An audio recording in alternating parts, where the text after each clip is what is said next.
Here we are. Good morning to our co-host in the UK. It's Priti, Pauline. Our guest today is from the UK as well. I say good morning because that's exactly what's happening over there in the UK. It's 10 o'clock in the morning on summertime. We in Australia, of course, it's now gone past 7 o'clock on the East Coast, 5 o'clock in the West, and just gone past 9 o'clock at night for those over the ditch in New Zealand. More importantly, you can stay tuned to the show. You can watch it afterwards on iHeartRadio, Apple, Amazon, and Spotify. You can go on the website, radiofm88.com.au. The shows are all there. Now, without further ado, I'm going to hand it straight over to Priti. So it's a good evening from us, and it's a good morning to you.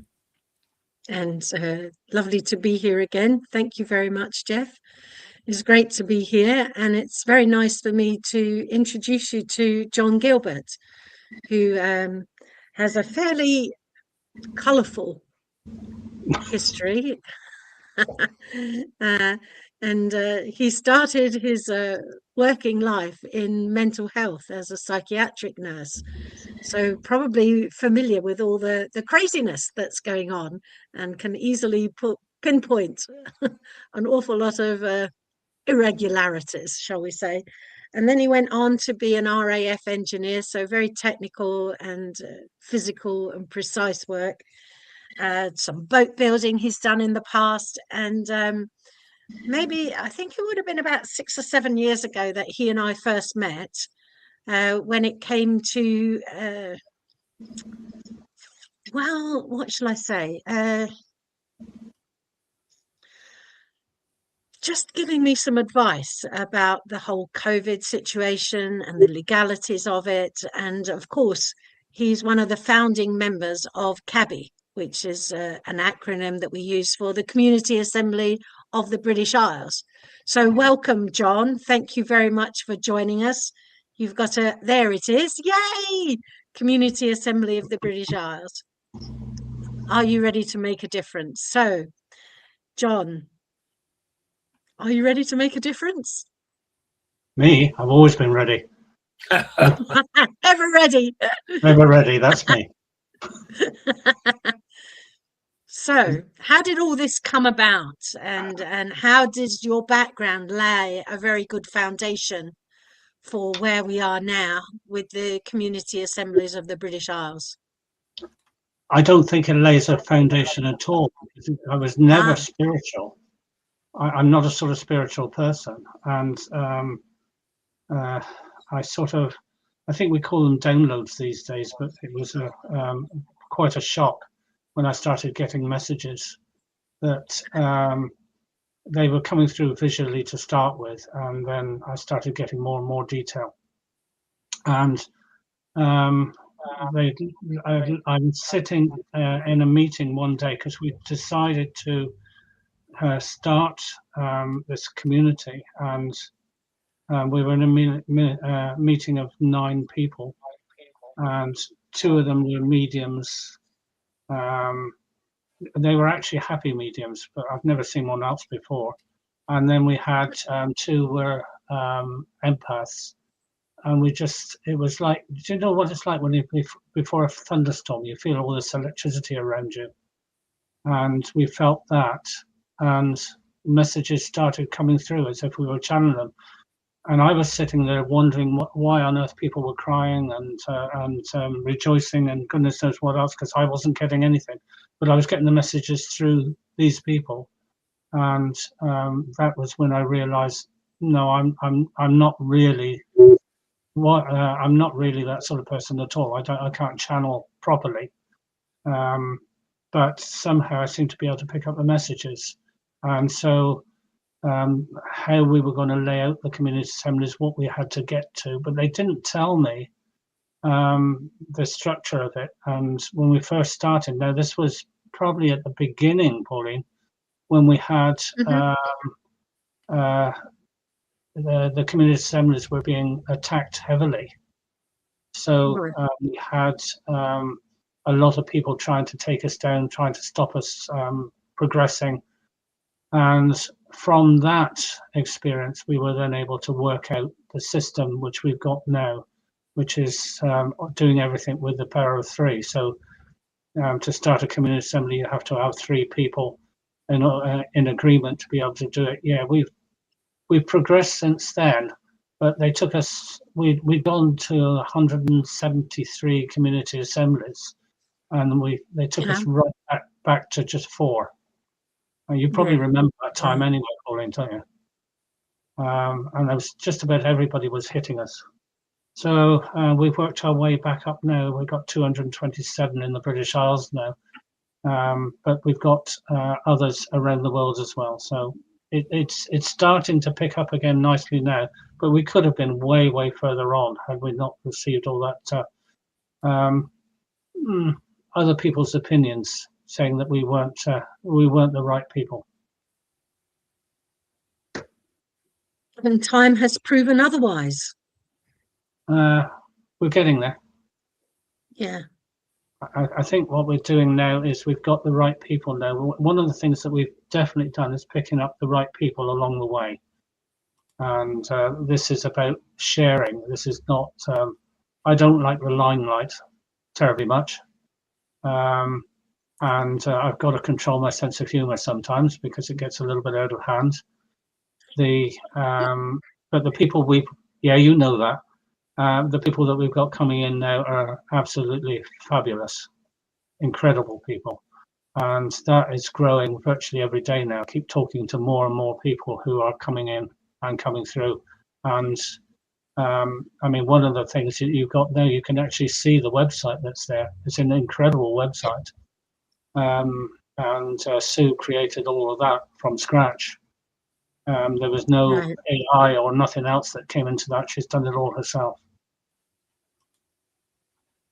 And we've got other people at the moment that are very, very good at writing. Other people that have suddenly caught on to what it is we're trying to do, and they're stepping in. Unfortunately, you know, it's giving me a little bit of a respite. So I'm actually going to get a holiday this year. Oh, holiday on the cheap. Holiday on the cheap. It's costing me £143. Is it in England or abroad? No, it's Bulgaria. Ah, very nice. Very, very nice. There's a lot going on there. Even in Bulgaria, are there community assemblies being established there as well? Well, we're keeping our fingers crossed. We do know a lot of people in Bulgaria now, and our public health are mentioning this, but one of our constables here who's already trained to be adjudicator as well in the courts is Bulgarian, so I'm not going to mention any names. Okay, fair enough. And when you talk about the concept and the idea of community assembly seems to be spreading, you've got some other worldwide connections. Is that Australia, Malta, New Zealand? Where else are community assemblies springing up? Canada, America. Just talked to the Bahamas. I think it was Saint Lucia. We're just now talking to also to Sudafik, South Africa. Okay, South Africa. Yeah. Yeah. So, but there's more people talking. There's more people taking up the ideas. We get a lot of traffic in from Russia and Canada. So if they're reading it, I don't mind. Go ahead and use it. Yeah. All right. And what do you think has spurred this on? I think it was time for change, Pauline. Okay. Yeah. It's we've had it before. People have been trying to set up parallel communities before, but for some reason this time it's nothing to do with me. I just sit here and press the buttons. But there's a lot of people that are taking this up now, and it's really starting to wake up a lot of communities. I think it's give us another 6 months, and I honestly think that we are talking about a tsunami of interest. Right. If I may interrupt, haven't you guys got local council elections today? Oh yes, on Thursday. Yes, we do. Yeah. To be And honest, one of the things, I never heard of it. Hmm? Never heard of it. Never heard of it. You got 5,000. You're right. You got 5,000 council elections on in England, Scotland, and Wales today. Yeah, I'll tell you something about those. If people actually vote for those, they're voting in a 30% increase in council tax. So how they're going to get people to vote for that, I've no idea. Well, then And people one of the move the existing personnel, won't they? Uh-huh. I mean, if you have a look at Italy and Damaha, that community over there, when they moved into that area and then people got attracted to it, they then got into local politics and got to the point that they now run the local council. Yeah, we're not into politics. We want to start something new. We're not interested in the system as it is or changing the system. When the system's broken, you might as well come up with something new and see if that works. So far, that is starting to work. So, yeah, I'd like to give the power back to the people. All right. Okay. And one of the things that you talked to me about some time ago was removing oneself from the electoral register. What was that all about? Right. What they're claiming is that legislation is law, but legislation is only law if it's consented to. How are they finding out whether people are consented to it? And it goes back to 1703. There was a case, Ashby versus White, in 1703, where they actually said, "Oh, have I got that there? Yes, I have. By the common law of England, every commoner hath a right not to be subjected to laws made without their consent." Now, that is all well and good, but a little bit later it actually says, and because laws made without their consent, and because it cannot be given by every individual man in person, by reason of number and confusion, therefore, that power is lodged in their representatives elected by them for that purpose. So if you take part in the electoral process, what you're actually doing is you're giving away or giving your consent to those people to act on your behalf. Well, that seems reasonable enough, but what you've done is you've actually given up the very thing which is yours by nature, which is the ability to resist laws which are not beneficial to you. So by taking yourself off the electoral register, you remove yourself from that process. And then what happens is that people who are trying to enforce legislation then have to prove that you consent to that as being law. Now, this is actually true in almost every country. So when you get rid of legislation and go back to law, everything becomes much simpler. They're creating legislation like nobody's business. And they really want people to believe that legislation is law. A silly thing, I know, because we're all subjected to it. There are such things as speeding fines. If you go above a certain speed, going through a certain area, which they've designated, you've got to drive at 20 miles an hour through this area. The problem there is that you get people that are so worried about their speed, they're not driving like this, they're driving like that. They're looking down at their speedometer, and they're constantly following the speedometer.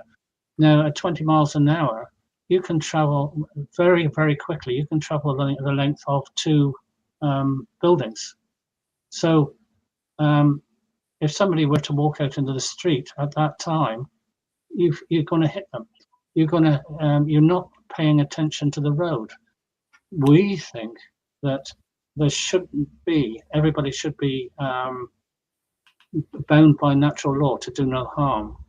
So if you do that, then if you're going to do 22 miles an hour, so what? You're going to do 30 miles an hour if it's safe to do it, so what? What they're doing is they're introducing laws and legislation which really to the detriment of the people, not to the benefit of them. So how can you get around that? I don't know.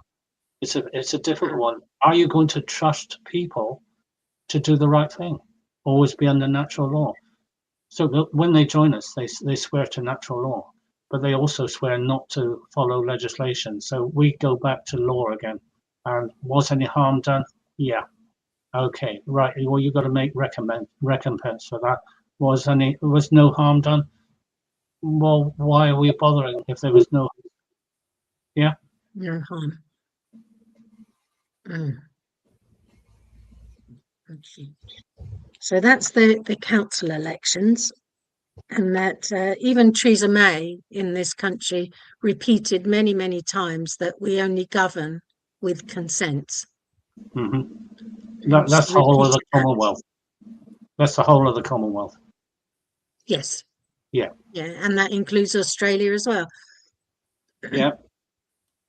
Yeah, it's all by consent. We can't do anything other than by consent. And this is why the community assemblies are set up the way that they are. We are the ordinary member is the highest in the community assembly. Then you got facilitators who set up meetings, try to get information for those members to be able to put before them. They are servants of the people, so they've come down a notch. And then we've got regional facilitators who come down lower still. They're the servants of the people. And then when you get to me, I'm lower than a pig's belly. I've got to ask for everything that I'm doing. I can't do any. I have to ask the members, what do you think? And it's putting the emphasis back where it's supposed to be, on the people themselves. We've got so used to not doing anything. Do you know, when we first started the voting system, we were lucky to get 17 to 20% of the people actually voting. And the last vote we had, it was 94%. People are starting to do it. Yeah, they're starting to realize that they have the ability, and it doesn't matter if I say, well, we should be doing this, and the membership say no. It doesn't matter to me. The wonderful thing to me is that they've actually voted. They've actually expressed their opinion, and that's what the voting system is all about. People are saying, well, we shouldn't be doing voting. Yes, we should.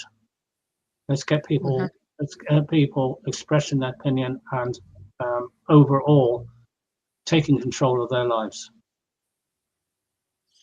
Okay, in the community assembly, if you look back at the website, there's quite considerable areas. It's quite a broad spectrum of aspects of people's lives that you're looking through.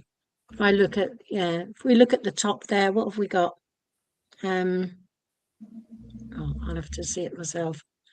You talk about the group directory, all the different things, the health initiative, the health directory, the trade directory, and different resources. So can you talk us a little bit through the framework of the community assemblies? Because here we've got law courts, peace services, and assembly hubs. To some people, this may be a brand new concepts, even if you've been working with them for 8 years or more. Yeah, you've got to remember that Cornwall is a country, and now that's something perhaps many people don't even know that. Tell me about that so that we can tell everyone else. Not a lot of people know that. That came from a film, didn't it? Not a lot of people know that. Yeah.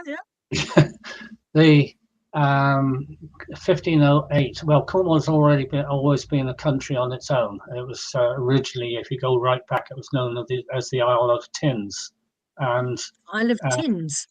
Sorry, Tin. And it's. I suppose you could have thought, really, with the Tamar there, and it's so wide that approaching it from one side, you would have thought it was an island. But the Cornish got a little bit fed up with the English in 1497, and we did a very naughty thing, because you cannot invade another country. So an awful lot of the Cornish invaded England, and they had to have their wrists slapped for that. So we became a country in occupation and had to pay war reparations. Obviously, we didn't win; otherwise, things would have turned out differently. And war reparations, we had to raise an awful lot of money. Well, it would have been a lot of money back then, and that was done in 1508 when we could actually pay those war reparations off, and we became a country again. Now, the thing with that was that that agreement with Henry VII actually gave us a lot more power than we had previously. So it was recognized then we did not have to accept legislation from Westminster, for instance, unless what's known as the 24, it's the 24 representatives of Cornwall, unless those 24 actually voted for it and passed it. Now, we don't know of any legislation that was voted that way, but it's always a possibility that it did. But we know that from 1753 it couldn't possibly have happened because nothing's been put before the 24 from that date onwards. So it means that Cornwall has a unique position. Now, if you go back to 936 AD, there's something in that date, by the way, 936. 936 AD, Cornwall was very much bigger than it is now. It included Cornwall, Devon, Somerset, and Dorset, and actually it would have included Avon as well, almost certainly. So, and parts of Wiltshire. Now, that means that really there's historical precedence for setting up a community which is of an indigenous people, because you know that all the people in that area are unique in many respects, and even you can hear, I'm definitely a West Country accent there, and they call it a West Country accent. So we registered an indigenous population within Cornwall, Devon, Somerset, and Dorset just over 2 years ago, and that has not been challenged in any way, and they had a year and a day to challenge it. Nobody ever did. So that now has been registered as an indigenous population. So we are allowed now to extend Cornwall into those areas, which means that we can do things like placing a jurisdiction within that area.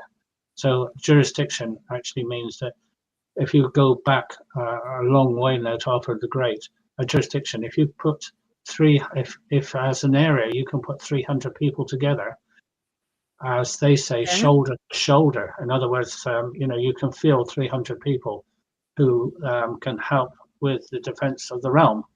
So we now get certain privileges, and one of those is jurisdiction. We can claim our own jurisdiction. We can have our own constables. We can have our own courts.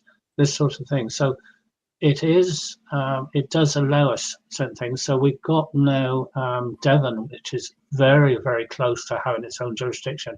It's maybe only a couple of weeks away from having enough people to have its own courts and have its own. Well, they're not actually judges. We call them judicators, because the courts are actually run by the courts are actually run by the people. It's the jury. You can have a jury between 13 people, and let's say between 13 and 22. That's not quite right, because it's always going to be an odd number. So it'd be 13, inclusive of 13 and 21 people to form the jury. So we're taking it all the way back to where it was before, and the court, the jury actually runs the whole court. The jury can stop, and it's sua juris as well, because the people come and represent themselves, and they are questioned by the jury, and they give their own accounts of what's happened. So it's a different system in a way, but it puts the power back to the people. There's no control over this again. So a adjudicator is only there to make sure that the people are following reasonable guidelines. They're not people are not getting bullied. Also, it's known as court under, which is court of fairness. So if you've got someone who's not terribly eloquent, non-Cornish, I'm Cornish, I can speak for Cornwall, and if you've got somebody who's not terribly eloquent, the adjudicator can come in and help that person to put their point of view across, and then the jury can then come ask more questions. So the adjudicator has to be almost an arbitrator, and it's bringing back fairness into the courts. It's not saying you've got to do this or you've got to do that. It's saying, did you do any harm? Can you make amends? What would the person who's been harmed, what would they accept as being a reasonable settlement? I don't mean money. It could be that somebody's getting help. It doesn't need to be money. So all of this is starting to come about now, and Devon is about to hit that mark there. Somerset is working hard to get there. Dorset is pulling up their skirts and running with it. So as that comes into play, so then we're looking to other areas of the British Isles, because Yorkshire's an example of this. Why is it Yorkshire not counted as a country of its own? I mean, it's got 7.6 million people. Yeah. Scotland 7.2, yet Scotland as a country is considered a country, and Yorkshire isn't. And Yorkshire's got a very unique people there as well. So we have to look at all these things. Yorkshire should be able to do the same and register itself as its own territory. So it will be maybe a whole new landscape, a whole new way of looking at the British Isles is what's on the cards. From what you've said. Yes, give people their rights to do what they want to do, and it will even out. It will all even out. I control absolutely nothing. All I'm doing is collecting the information with other people, and we're putting it into that wonderful the website that we have there. It's overpowering almost in the amount of information that we've collected, and we've got an awful lot more as well. And a lot of historical documents have come our way as well. We've had a lot of people helping us. We've had a lot of people in the background helping us, but there are people now that are joining us who are well and truly on a path to putting the power back to the people again. Right. So history is really laying the foundations of living in a new way. Because is that because we've just deviated from it, or because there's just so much legislation no one could possibly be a law-abiding person anymore? No one can be, not with the amount of legislation. Legislation is a horror. You've got legislation for everything. I mean, if you sneeze, there's probably a legislation to cover it. Well, there is now. You've got to wear a mask, haven't you? Legislation is the death of democracy. We need to go back to law. Okay, well, that's a pretty powerful message to send to people. Well, we've become masters of limitation, haven't we, John? Yeah, I grew up with it. If we can find a way. The Aurora. Carry on, Jeff. Yeah, carry on. You go. The Aurora Network. How does that runs alongside all the other networks that you've got going on? How did that come to pass? Because I'm so rubbish at trying to discern, the spiritual side of things. I needed people to help me do that. And yeah, we've got some very, very high, you would call them high frequency people, I think. But we've got some very, very knowledgeable and spiritual people, and we are founded on part of what we do. Well, half of what we do is spiritual anyway, and we need those people. So it was really a loose combination of people who could talk to each other in words that they could understand, or even talk to each other without words. We've got people who can communicate without talking to each other. Definitely, it can happen. I've experienced it once myself, where two of us were talking and suddenly realized that she was talking for me, saying my words, and I was saying her words, and we just fell about laughing. It just seemed so incongruous. It was just so ridiculous. But that's what it is. It's not. There's no joining the Aurora Network. You just are a part of it. You fall into it. So people will work spiritually as well. We've done a thing called a letter to all, which is a lot of people overlook that one, but it lays out how our organisation works spiritually, and we send that out to every time we write to the council, every time we write to the police, we include that Yes. there as well, so that they know what we are about and what we're doing. So you are navigating and merging the spiritual and the physical and non-physical. Yes, Is that a fair assessment? that's absolutely spot on. It's better than I could put it, Pauline. It sounds like you come back to the Druid days before the Romans invaded England. Yeah, it was, the Druids were actually a very spiritual, very kindly people. Things operated a little bit differently back then. And it's where the name Merlin came from as well. We think of Merlin as a bloke with a white beard that lived in a cave. And Merlin actually was a person a man, because it was back in those days, the women ran things. Well, why not? We didn't have any wars back then, did we? And the Merlins went out as entertainers, and they picked up information as they were going around, and they would come back and bring that information back, so that we had good governance. So things were different. Things were very much more civilized back then. Even down in Cornwall, when people were from Greece were coming to Cornwall, obviously for the tin, during the Bronze Age and this sort of thing.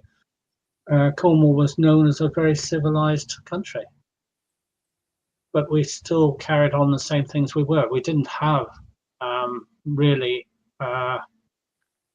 the king. If we had a king, there's no record of being a king as far as I can see, but if we had one, that person would be a servant of the people. It was all for the people. So there's no reason why we can't go back to that. It's inbred into us. We're there. We have memories of that if we only tap into them. Hey, the English royal family, isn't one of them the Queen or the Princess Catherine, the Duchess of Cornwall? Duchess of Cornwall? Yeah. Okay, Cornwall's not a duchy. Well, who's got that job then? So you can't have a duchess when there isn't a duchy. So maybe she's a duchy of somewhere else. They talk about the Duke of Cornwall when they talk about the Duchy of Cornwall, but it actually doesn't exist. Yeah. If you look at the Duchy of Cornwall, it only relates to about 2% of Cornwall, which means it's their lands that they own in Cornwall. The Duchy of Cornwall actually is anywhere but Cornwall. Oh. So geographically, where is it then? Devon, Somerset, even right up to London. Yeah, Camille's got the title, mate. I'm just looking up. Yeah, she's got the title. She's welcome to it. Oh, hang on a sec. Change that. No, buddy, Catherine got it on September the 8th, 2022, when Prince William became the heir apparent. Yeah. All right. So there isn't a duchy and there isn't a monarchy looking over Cornwall. Is that right? We don't have one. No, we have a parliament, which is the Sanary Parliament, and but there's a lot of deception been going on over the years that's persuading people that Cornwall is not a country. Where when I was a youngster, that was probably back in the Boer War, I had my grandfather telling me off one day because I called it a county. Oh. I got murder from that, and I never forgot that lesson. But we all knew back then. Everybody knew back then, and your grandfather would pass on the information to you from their knowledge. They would pass to their grandsons or grandchildren, and then you would always miss a generation, and then that would mean that you didn't dilute the information too much there. So you always pass it on and pass it down. So that's how information was passed along. There you go. Wow. There we go. The title is derived from the Duchy of Cornwall, established in 1337 by King Edward III. The Black Prince. In 1508, it was dismantled. Right. Okay, so you have to sort of move on. So they kept trying to take Cornwall over, and the Cornish can be a bit bloody-minded. I'll accept that one. Yeah, I know a few Australians that would fit very well down here. Yeah, of course.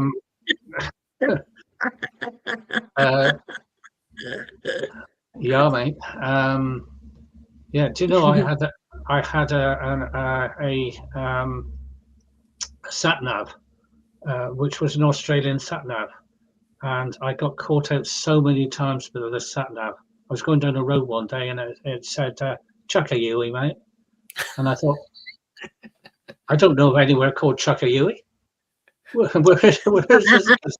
Where am I going to? Have I taken the wrong turn somewhere? It took me about half an hour to realise that what they were saying was take a U-turn, Chuckayui. That's right. Chuckayui. You got it. Very good, very good.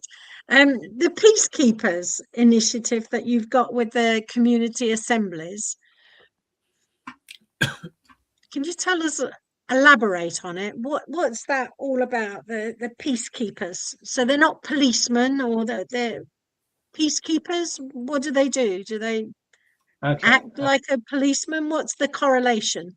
No, not really. We're there to keep the peace. Okay.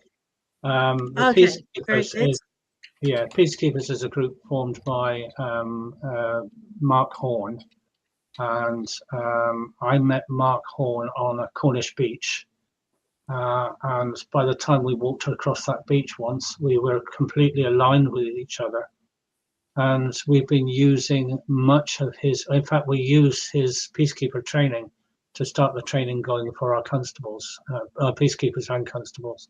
So a peacekeeper, we had an international agreement on how we would set up the way that courts would run, and the way that our peace constables would operate, and how the whole system, the peace system, would operate. So that was done right in the very early days, and so we the thing with it is that it doesn't matter what country you go to, the system would be the same. So a peacekeeper would be the equivalent of a deputy sheriff, and a constable is our equivalent of a sheriff. And much to my dislike, of course, We couldn't call ourselves sheriffs, because I would have liked a tin star, a Stetson hat, and a couple of 6 guns. I could have done wonders with that sort of thing, you know. But I got to be a constable, unfortunately. Yeah,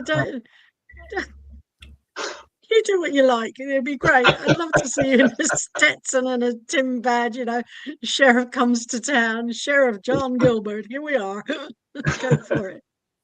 You can dress up. The Americans have stayed that way. I did one day, and then I decided not to be a cowboy because there was cowboys and Indians, and it did say Indians. Everybody was going to cowboys, so I borrowed this. I borrowed my wife's bolero and the bolero top, and then we had she had a skirt which I cut down the side and a couple of flip flops, and I managed to get a feather from somewhere, so I went as an Indian and got best prize. Never want to stay around with the rest of the crowd. And what would you say was the principle that the peacekeepers operate under? Is that the same as what you were talking about? Do no harm, and make reparation if harm has been done. Peacekeeping. Why take them to court when you can solve a problem? And if sometimes it just takes somebody to stand between two people and say, okay, let's work this out. So the first line of defense is the peacekeeper. They're the ones that deal mainly with the public and sort out problems. And if they can't solve that problem, then they go to the constables, because the constables will be the equivalent of the sheriff, and they will go in then and try to make sure that there is a resolution there. And if there is absolutely no resolution, then they will need to call a court, and the constables call the court. And very often the constables are also adjudicators, so they will run the court as well. But we've only used it in the 4 years that we've been doing this. We've only used the courts twice. Okay. I think that's a pretty good record of keeping the peace, to be honest with you. And just as an example, choose one of them. What was that about? Well, actually, it was nothing to do with our people. Yeah. This was to do with 3 councillors who were acting fraudulently, and nobody was taking them to task over it, and we took them to task over it, and they were sacked. There was also one, on one case, there was a company who was literally defrauding people all over the place. Not to go into too deep a detail on it, but they were making a fortune over it. Funnily enough, those 3 councillors were also involved in that as well, but it turned out to be two court cases, and the company was closed down. So we did get a result over it, and but we're not trying to fight the police. The police have a job to do, and if they stick to their job, then everything is fine. We're happy to let them keep the law intact. But what's happening is that they're not going by the law; they're going by legislation, and this is the problem that they've got. We have an agreement down here in Cornwall, and it actually works extremely well. But every now and again, you get one group of police coming in who are rogues, and they shouldn't be down here. So we still have some problems down here, but bit by bit, we keep the police informed of what's going on within the community assemblies, because not consenting to legislation, of course, there can be a little bit of conflict between the two. So by working together, no problems. We were down in where were we? Cambourne, and there was 4 of us walking the streets down in Cambourne, and just introducing ourselves to the local people. And yeah, I know where it is. And the police, somebody must have phoned the police. The police came up through in their car. I waved to the police. They waved back, and they carried on. They know who we are, and they know we're not trying to fight them or to stir up any trouble. We're just trying to make sure that people have their best interest taken care of, so that they can't be bothered. Do you remember going back a bit when they had these what were they called again? COVID wardens. You remember that? COVID wardens. Yeah, the I've never heard of councils it. were employing COVID wardens to go down the main streets and make sure that people were wearing their masks inside of the shops and things like this. So we followed them around, and then every time they overstepped their mark, we would point out to them that they'd done that. And I think it was about 3 weeks or 4 weeks, and they stopped doing it. And the other thing was that we supplied people with health and safety leaflets that showed exactly what they had to do within their shop. And as long as they followed that, COVID wardens didn't stand a chance. So that's one of the things that the peacekeepers did. The peacekeepers now are fighting court cases, I know, but again, it's councils who are overstepping the mark, and they're winning their cases. Because it's obvious, is it? It is obvious, yes. Okay. So Jeremy Clarkson needs to find these guys and take out the West Oxford Council, eh? Yeah, there was one couple that were chucked in prison for not paying their council tax. You've got to consent to pay council tax, but they chucked them into prison. Really and truthfully, the police raided. I think it was 3 o'clock in the morning that they raided their house. And they're going to have to answer for it at some point. And there are things in there. I got somebody who's knocking on the door now. Can you take over for a few minutes? Sure. Okay. Yeah.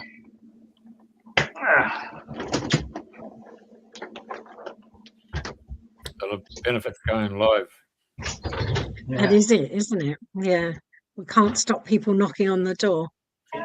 Anyway, there's an awful lot to be said about the community assemblies and how they've come into existence. And they've come from history. They've come from things that were fair in the past, and that now we've just bombarded with so much legislation that you don't know if, I think the expression in engineering is, you don't know if you're punch, drawn or countersunk. Something to do with screws, but you're being screwed whatever it is. Yeah. So there is a lot to be said about the jurisdiction. I wanted to ask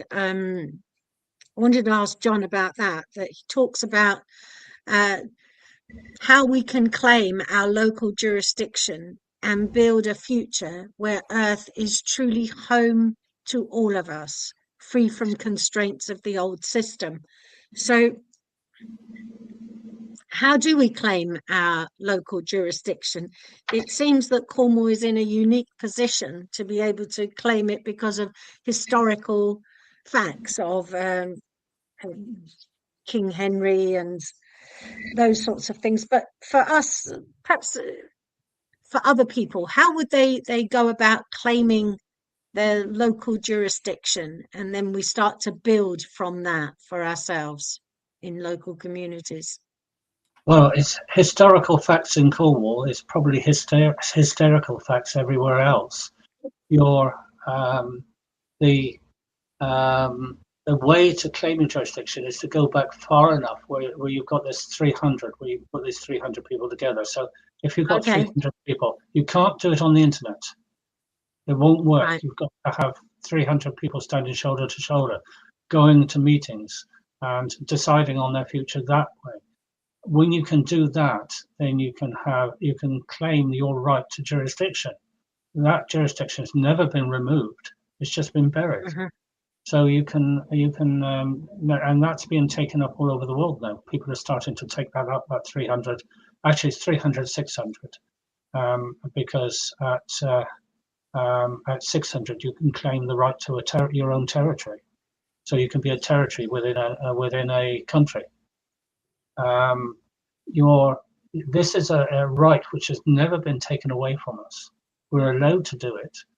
The getting those 300 people together doesn't sound very much, because we're used to the internet, aren't we? There's 53,000 people on there, all looking at their site. That wouldn't work at all. We've got to have 300 people committed to running their community assemblies, running their local governance, combining their knowledge together. We've got a lot of people who are very, very talented people, incredibly talented people. When we talk about the meek shall inherit the earth, this is definitely, these people definitely deserve to inherit the earth, because they don't want anything for themselves. So getting 300 people like that is very difficult to do. It's not an easy task. Devon is 30 people off now. Right. Yeah, so they're very close to it. Somerset is working ways of doing it at the moment, and they are gradually growing that way. Dorset is coming on. Dorset is, there has been a group, there's been a sudden surge just recently, because there's been another group which has joined themselves into the assemblies in Dorset, and we've asked some of our facilitators to step down to allow their people to come in, so that we can form different groups. But there's these people that we're talking about now in the community assemblies, not me, these other people. There's no ego there whatsoever. They will always find a way around something, and I've got the greatest admiration for all of these people. They're doing wonderful work, and that's how they can claim their jurisdiction. Of course, they can claim it that way. They have to remember to leave their own jurisdiction. We've also got a trust which people can use as well, and that trust was put together by one bloke in Australia and a couple of blokes in New Zealand. So the Anzacs came together, and they've produced a trust which is known as the Creator's Trust, because a settler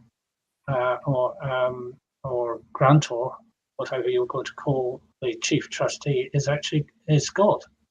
It's the Creator. Right. And there's evidence for it. I mean, they went right through the Bible and they picked out all the evidence for it, that God should be the grantor of every private trust. Now, it's been tried, it's been tested. Nobody really wants to challenge it. And it's something that we can give away, virtually give away. We ask for a £10 donation, that's it, for a private trust, and it's all done for people. So we can offer things like that.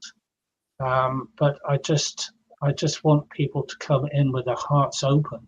And if they come in with their hearts open, that's different, because we've got the right people doing everything then. So if we have a mixture of people that just want things for themselves, no, that's not going to work for us. We've got to have people. You can't give anything away. I mean, if I try to give you money, it's going to come back in again.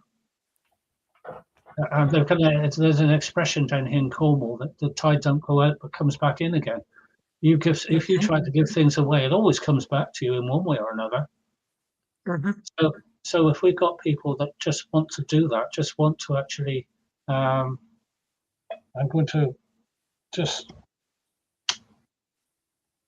right.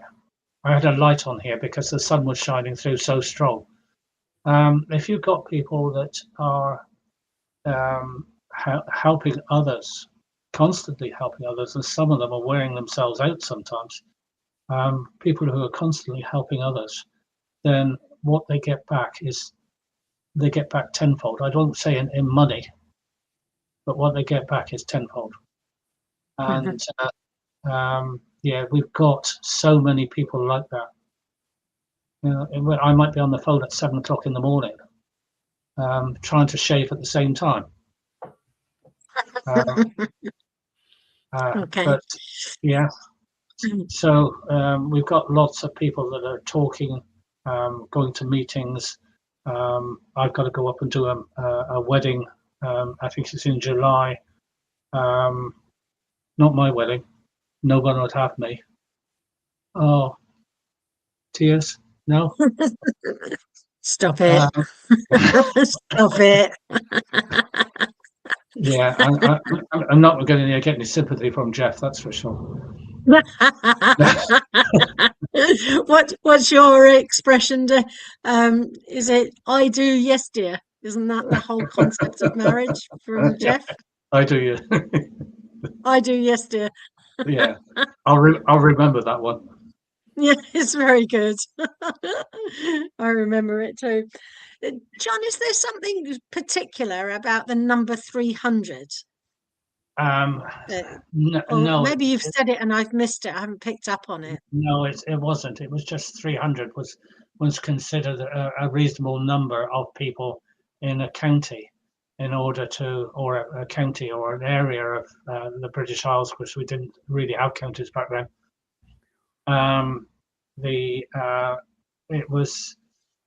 It made a reasonable small part of an army that, when put together with other areas of the British Isles, made a considerable difference to the standing army. So these were people who were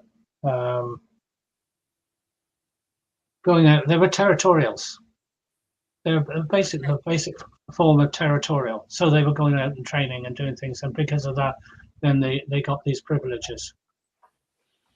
Right. Well, I mean, the British haven't got a navy anymore, have they? Why have you sunk it? Apparently, you guys have just don't rule the seas anymore, mate. Oh well, that's okay. I don't swim very well anyway. I don't know if we've got an army and an air force anymore, to be honest. No. It was diminishing its size when I was in, to be honest with you. Is that right? Yeah. Yeah. Do we need in a time of peace? I mean, we've really hit a time of peace now. We've still got areas of the world who are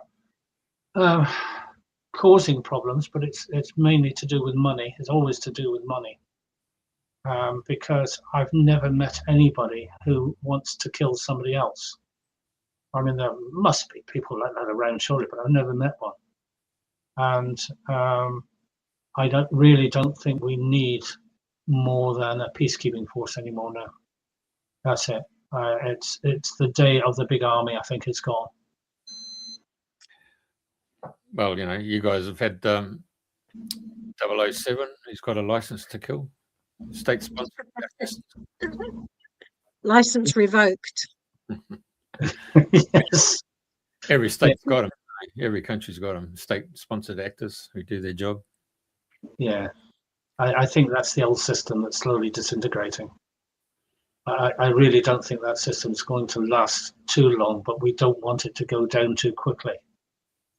Because if we actually didn't leave the system to get onto it to its own devices, if we tried to bring it down quickly, we would do a lot of harm to a lot of people. There's a lot of people that still need to collect money from the system. The system still needs money from the people. They must be coming from me. Did you hear that then? Yeah. We have the sirens going there. Once his Cornish pasty, mate, he's off doing this. Yeah. The Cornish pasty, I'm sorry, but it hangs over the plates by 2 inches either side. That's the Cornish pasty. I didn't know that. Didn't you? You wait till the next time you come down here, Pauline. I'll make you a proper one. Okay. All right. A proper Cornish pasty. Okay. Yeah. So, yeah. So the idea of taking radical responsibility, is it only radical because we've digressed so far from natural law? Yes. Yeah. If it's natural law, then the system is such that everybody takes part in that system. Yep. The whole idea is to do no harm, and this is again where we've been criticised because we won't go out and say to people, "Oh, you've got to bring down your council and all this sort of things." Just stop voting, walk away. You don't need to do anything. Just stop voting. Just take you up on that. Just take you up on that. When you said before, don't vote for the council, but you actually mentioned that you actually give the representatives consent, and if they've got all these other people who have gone and voted, you haven't voted, but other members of your parish, of your county have, then you've tacitly given these representatives to go to legislation against it. No. The people that vote for them have given them their consent. The people who don't vote for them haven't. Nobody wants their name on the actual on the vote. They just go and tick, tick, tick, put it in the box. So you don't really know who's actually voted it. No. Most of them have no idea who they're voting for. Well, in Australia, you go there to the registry roll and you step up to the polling booth, and the electoral officer rules your name out on the book to show that you've actually voted. I mean, although in Australia here, it's you have to vote. By law, you have to vote here in Australia. You're supposed to here because they're supposed to be able to fine you if you don't vote. But there again, we don't vote, and we don't pay the fine either. Right. I mean, other people go and put Mickey Mouse and Donald Duck and other names on the voting form. Yeah. Tea Leaf. Yeah, I know them all. Yeah, good. Now, just ask you a really left field question then. The whole society that we've been born and bred to live in, and that's, when you do lose a job, you're going to get some remuneration there to keep you living in sustenance. If you put money into the pot, by the time you retire, you're going to get a pension for that, and then you might get a housing flat if you got to a point where you're really, really flat out. But all of a sudden, in the last 12 to 15 years, England, Australia, and New Zealand, we've seen these large migration of so-called refugees or economic refugees coming into the country, and they've been given instant housing remuneration packages that the local person who's worked all their life, all of a sudden, and it's been eroded. Your whole concept of buddy working together as a community is now being quite entered out. It's been eroded. So how is that going in Cornwall? I mean, I've heard of the government going to hotels there in Cornwall and say we want to have these there to take it up and we'll pay you. And I've heard some of the hoteliers said, no, we're not taking them on because we've got our existing clientele who come here for holidays. Yeah. There's been a lot of resistance down here for that. Do you remember? Oh, well, you probably don't remember, but a few years ago they had the G7 conference down here. The G7 conference. They brought thousands of police, armed police, and military down here to guard one hotel. What on earth were they doing? Do they trust us so little that they think that the whole of Cornwall is going to rise up and take out this one hotel? We resisted that as well, but we resisted it in a different way. The local people were taking pasties up to the soldiers and treating them to cream teas and things like this. It was very easy. I mean, they were still fat and full at the end of it. They couldn't move. So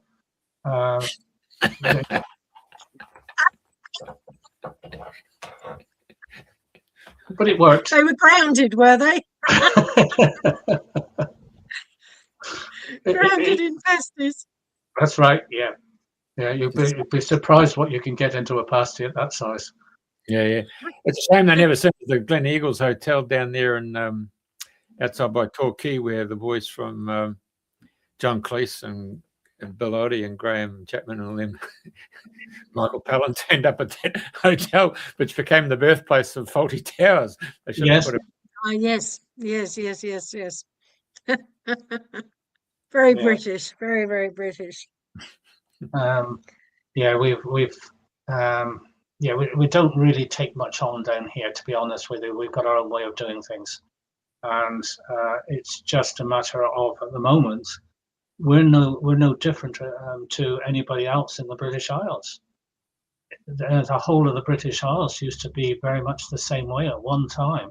You couldn't push them around, and yet for some reason now people are being pushed around. So it's just getting our mojo back again.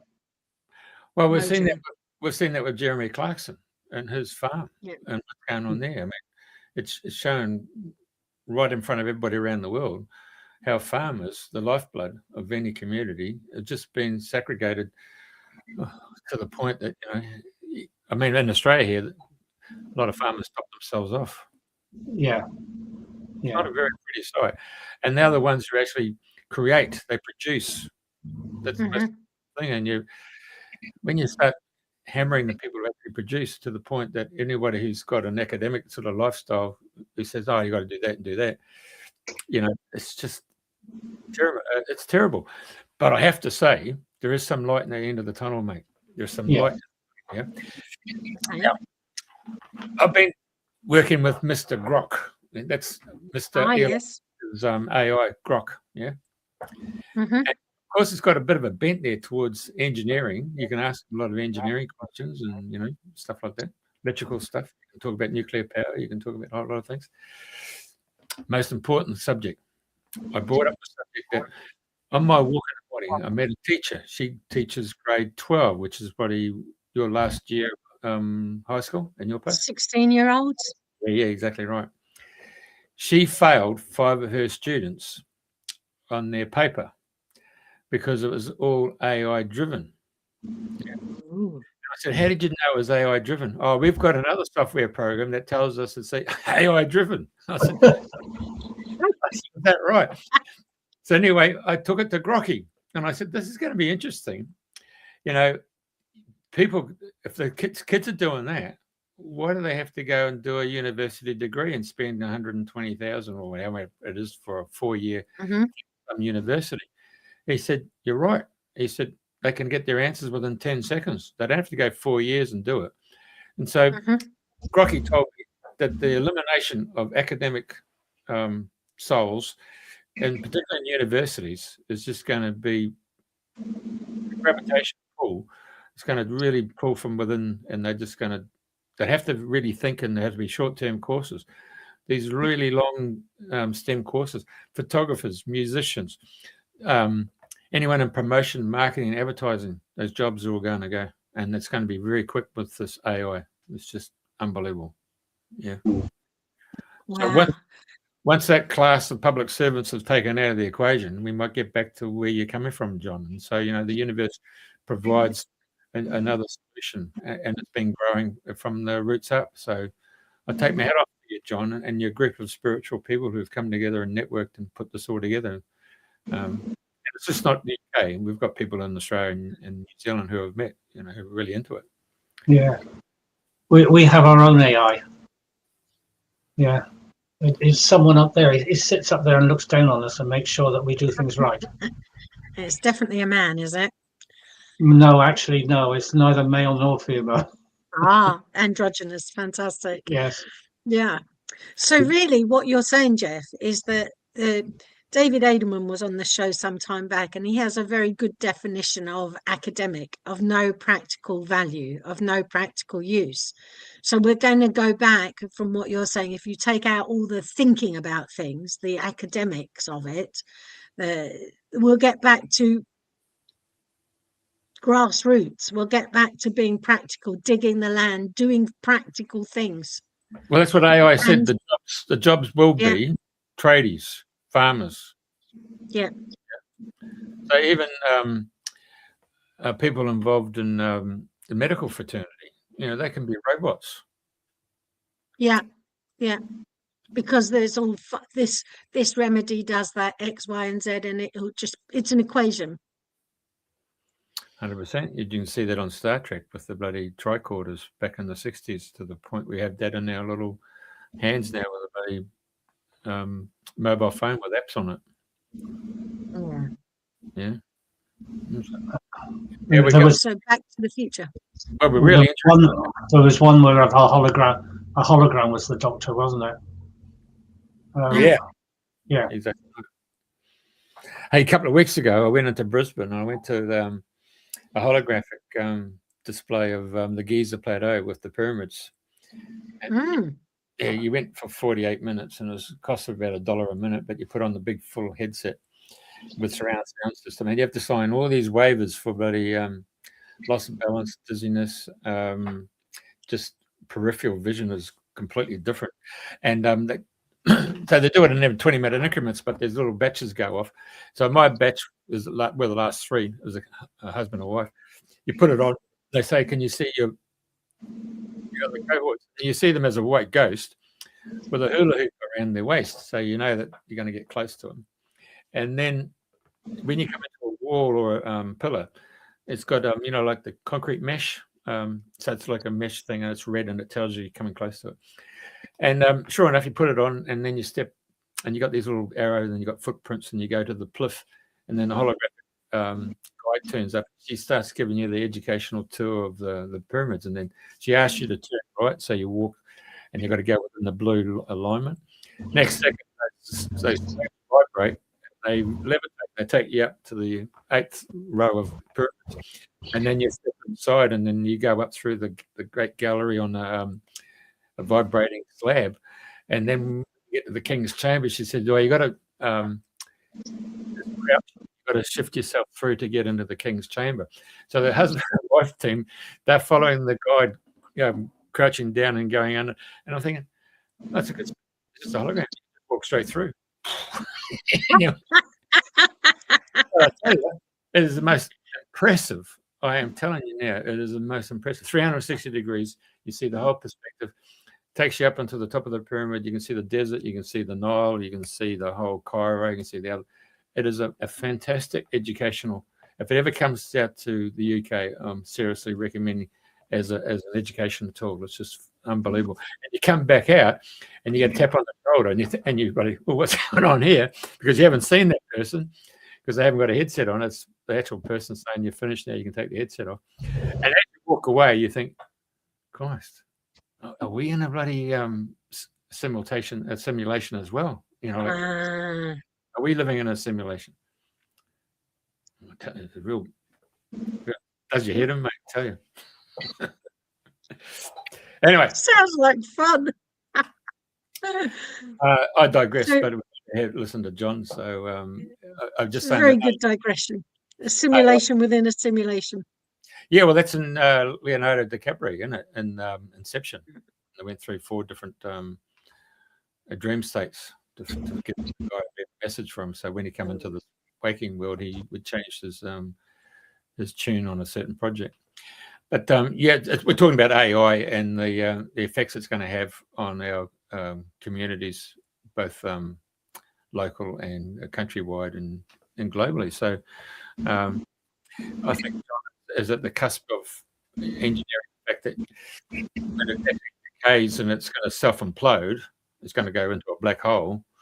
There's going to be a lot of people who are going to be in the legal fraternity. You name every sub-industry is going to be really taken out, and it has to be coming back to the land. It's really where it's heading. Yeah. Back to the land. Or back to something practical anyway. AI isn't going to be all that it's made out to be. There is a problem in that AI is originally programmed by people, and those people knew that they were going to be made redundant.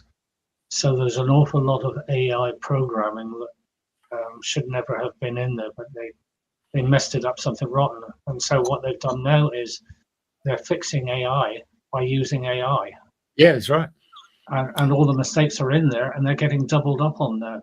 So they have a little bit of a problem. Yeah, true. But I have to tell you, when I spoke to Grok about that, I said, on the very subject you spoke about, John, I said, this reminds me of Arthur C. Clarke's 2001 Space Odyssey. Yeah. Where nefarious undermined people put a piece of coding into HAL 9000, you know. So, you know, it caused that major problem with the that particular product going out to Jupiter. Yeah, so there's a lot to be said there, John. But yeah, watch this space. Yeah, if everything is done in fairness and everything is done as according to the natural law or God's law, then we would be all right. We wouldn't have a problem.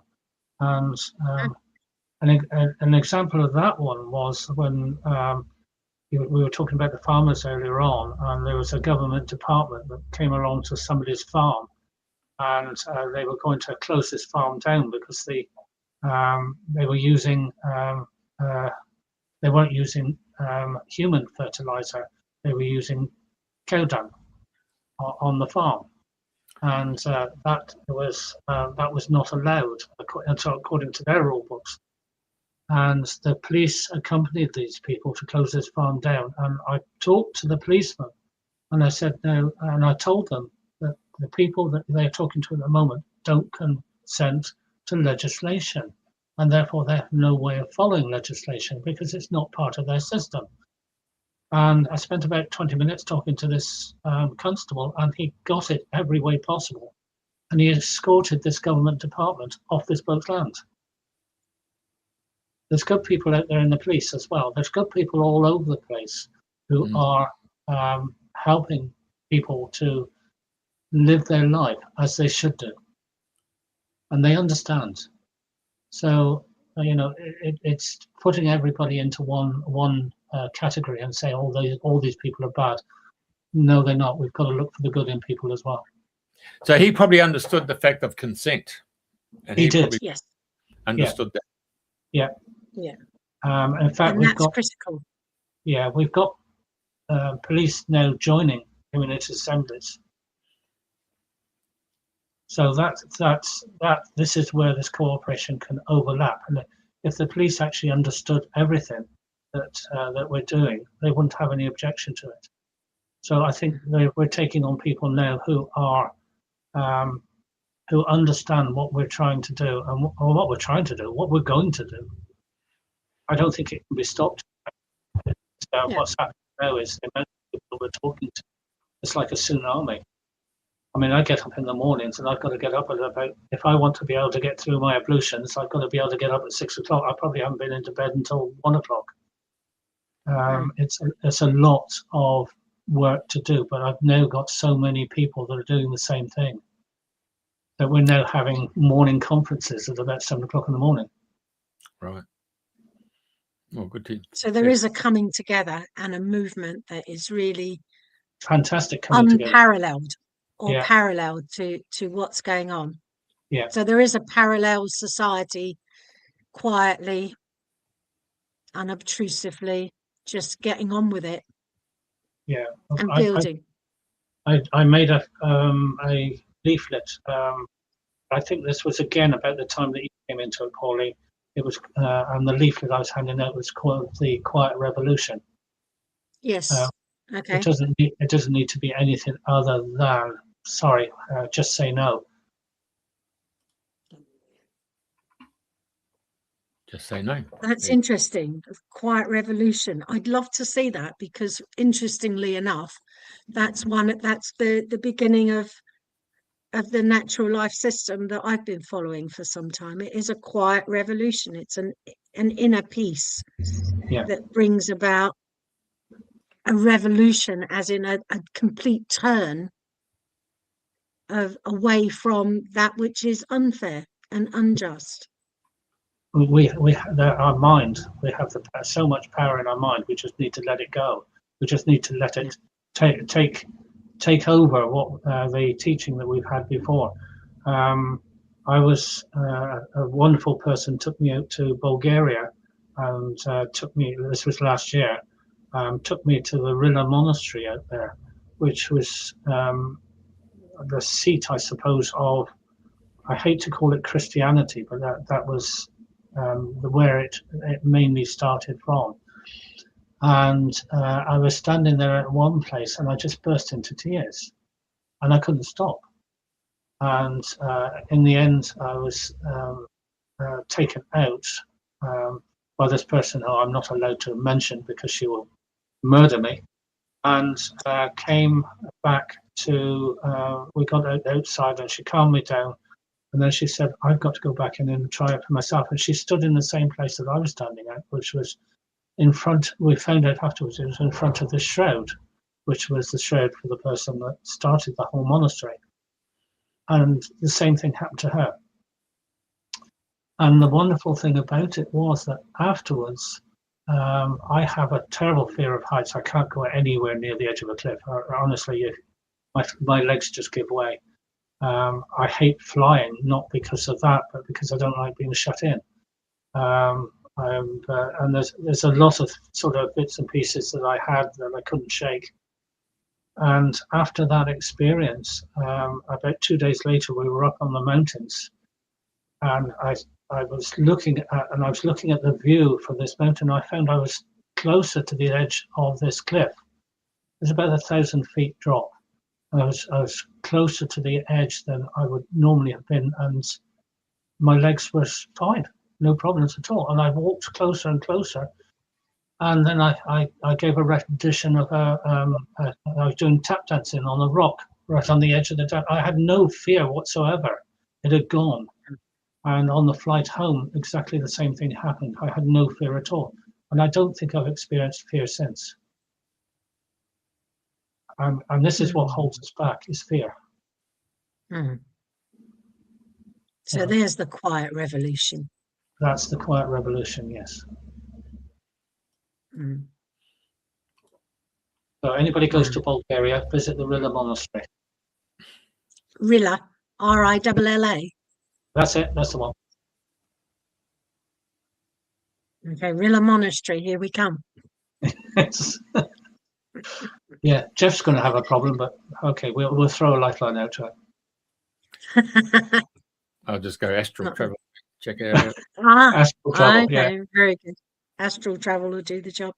Oh, yeah, John, it's always a delight to talk to you. I just wanted to know, as we draw to the end of this interview, I can see from and hear from what you've been saying that there is a profound amount of optimism and hope for the future, but it's quiet. It's not celebrating. It's not all guns blazing. It's just like nature, just carrying on. The trees don't stop growing. They're constant. There's a constant movement toward harmony. And would you say that that's something that people can invest in? People who join us tend to end up no fear. No fear. Taking back their I was going to say sovereignty, but sovereignty is the wrong word, because that's just promoting people up into something which they are not. But taking back their self-governance. Self-governance. Yeah, and it's we're happy. I mean, there's nothing anybody could do to me that will make me unhappy. Having experienced a few things, I wouldn't. If they came out and bashed down the door and carted me off to prison, I would just enjoy the experience. I just don't have that ability to experience fear anymore. And there's a lot of people within our groups now who feel the same way. If they come across anything which is giving them fear, which is bringing their mood down, No, we'll just take one of my bad jokes and pass it on. That'll do. So would you like to finish on a very bad joke? No, you wouldn't have any. You wouldn't have any viewers left. No problem, mate. Okay.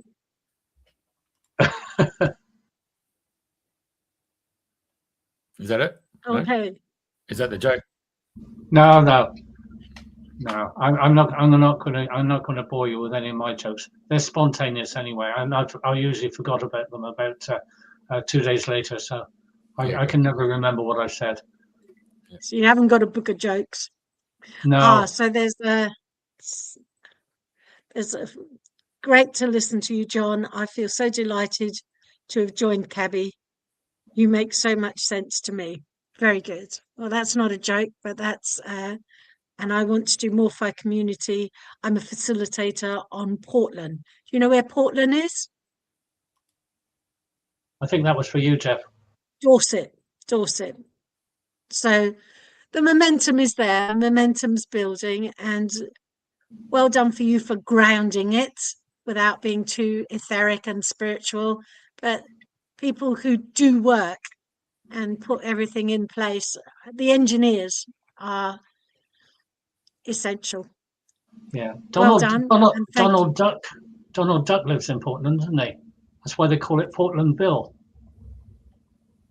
Righto, jolly good.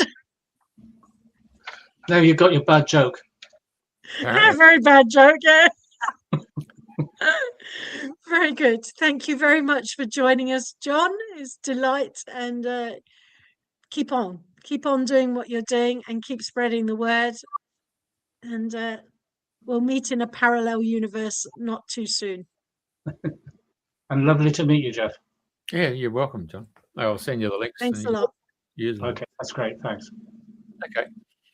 Thank you.